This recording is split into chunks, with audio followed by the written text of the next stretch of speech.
Thanks, Marco, and thanks to Paolo and the organizers for inviting me and allowing me to contribute to this conference. As Marco just said, I will try to give an overview of the theories of ARM in the search engine business by reference to the European Commission investigation into Google. This investigation, has been largely discussed in the previous session, especially yesterday, but also today. But as Preston and Elena were talking about the algorithm in search engine, I thought that it would be useful to give a legal overview on this. Anyway, I will try not to say the same things that have already been said, and give as much as possible a different angle. The idea is to start from the preliminary conclusion of the Commission in the statement of objection that was issued in April, in order to understand what the theory of arms, the possible theory of arms of the Commissions are, and what the possible arguments of defense of Google might be in the following steps of the procedures, and possibly in the appeal proceedings. So I will start very briefly with a few key concepts on search services and related market, and then I will go into the preliminary results of the investigation of the Commission contained in the statement of objection, and then this will serve as a basis to speculate on the possible theories of ARM underlying the investigation, and then to discuss the possible arguments of defense of the Commission. Now, as I said, few key concepts. Everyone will be very familiar with, and even if someone did not, will probably be now following this conference. What type of search services are there? Mainly three types: organic search, which are unpaid, and the search results are the results of automated algorithm that the users get for free, basically. Paid search, where instead website owners or websites pay, it's a form of advertising, pay in order to have their products, services show up on top of the search results page. And then vertical search engines that, as opposed of the generic one, are focused on specific products such as travel, restaurants, shopping, finance, shopping, as it is the case for the statements of objection of the European Commission. And then, as was largely discussed in the previous session, two-side platform. The search services is a two-side platform, meaning that there are two categories of customers: users of the search services that get the results of their search for free, and advertisers that instead pay in order to have their products show up in the search services. Here I wanted to now to get into the investigation of the Commission. I wanted to give an overview and a bit of background on the investigation. This is really a short summary. As you know, the investigation has been going on now for about 5 years, so there is really much more than this, but I selected some of the information that I think might be useful to put into context the results that have been presented by the Commission in the statement of objection in order to analyze them. The investigation was opened on 30 November, and at that time the Commission identified 4 main concerns. First one, search bias, that is the one that relates to the statement of objection of the Commission. Then the second one, scraping, that mainly concerns the use by the use of content, the use of search engines, of contents of other websites, and in particular vertical search engines without their permissions, basically. And then the other 2 concerns related to advertising. The first one is the alleged imposition by Google of advertising exclusivity, and the fourth one, the alleged undue restrictions on advertisers that would have been imposed by Google. As I said, the investigation has been going on for 5 years, and during the procedures there have been 3 attempts by Google and the Commission, the previous one, to reach a compromise solution by means of proposed commitments that were market tested. And in February 2014, if I'm not mistaken, the statement, the speech, there was this speech of the former Commissioner Almunia on statement of Google investigation, according to which it seemed very likely that the third version of the commitments would have been accepted by the Commission, and the investigation closed with no violation.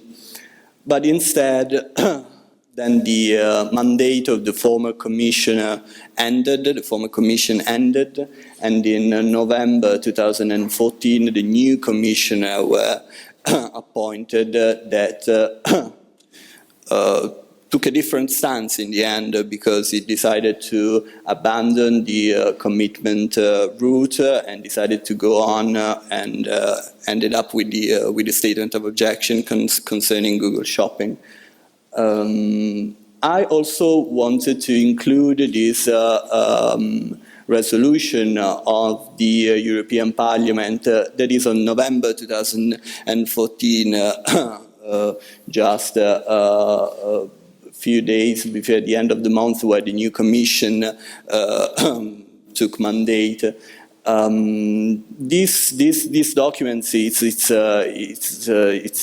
formally unrelated to the procedure, to the Google investigation, but and is a non-legislative document, so it has since the beginning been considered largely irrelevant, at least formally, but at the same time, in my view, it is important because it gives an idea of what was, and in part what still is, the policy / political stance in the EU with regard to enforcement of competition law in the search engine sector. because of a number, I mentioned those paragraphs from 15 to 18 as they contain a number of potentially very disruptive proposals, or recommendation from the European Parliament, including the recommendation to consider the unbundling of search services from other related businesses as a way to grant a better better position for consumers and increase incentives to companies to invest in innovation. The result of all this was the statement of objection that has been published in April of this year. This has been largely discussed before. Very important, not only because of the economic relevance in itself of Google Shopping, but also because the Commissioner stated that this is admittedly a way to have a precedent that will be used, that can be used also with regard to other services, other products, and potentially also other related businesses. And on the same date, the Commission decided to open a new investigation against Google concerning conduct related to Android, which I will not discuss, given that they are not related to search services, but rather to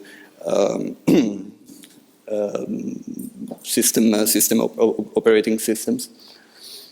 Now, the idea, what I would like to do is to start from the conclusions of the European Commission contained in the Statement of Objection and take them as a basis in order to understand what the basic theories of arms are underlying the investigation. I've tried here to summarize the main point, or at least some of the main points in the conclusions of the Google Shopping statement of objections. This is all taken from official documents published by the Commission. First point: what has been contested? The alleged more favorable treatment of Google Shopping search results compared to competing shopping services. As a way of example, how would that happen? By systematically position and prominently display the search results irrespective of merits, which is important in terms of potential discrimination, and by means of use of different systems of penalties to the different vertical search results. One other important point is that, according to the Commission, the investigated conducts in many jurisdictions resulted in higher rates of growth for Google Shopping, which Google will probably have a chance to contest in the following step of the procedures. And the focus all over the official documentation is the negative impact on consumers and on innovation in general. As a final note, what the commissioner says Google should do in order to remedy the alleged infringement is to treat its own comparison shopping centers as those of rivals in the same way. So what does that mean? Same underlying processes and methods in deciding the position and display of the results, and same display features. And according to the Commission, this objective would be possible without interference with Google algorithm or design of its search result pages. So these are the main results of the investigation. Let's see how this can be related to the potential theories of harms. Following the publication of the memorandum and the announcement of the statement of objection, many commentators noted that, as I mentioned before, the focus is very much on harm to consumers rather than customers, and harm to incentive to company to invest in innovation. And everyone noted that the word foreclosure is never used, and the idea, the concept of foreclosure, of anti-competitive exclusion is in a way not at the center of at least the official documents and the published by the Commission following the statement of objection. What does that mean, or might mean? Might mean that the Commission does not think that in order to put forward the investigation, it needs to prove the existence of a real foreclosure or anti-competitive exclusion of rivals, but rather focus on the harm suffered by consumers and investment in innovation. Another point that comes up that has been largely discussed before is whether Google search capability can be considered as an essential facility.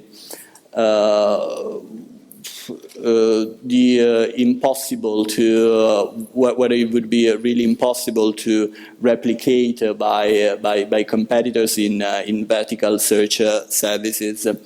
I will not the three main pillars upon which is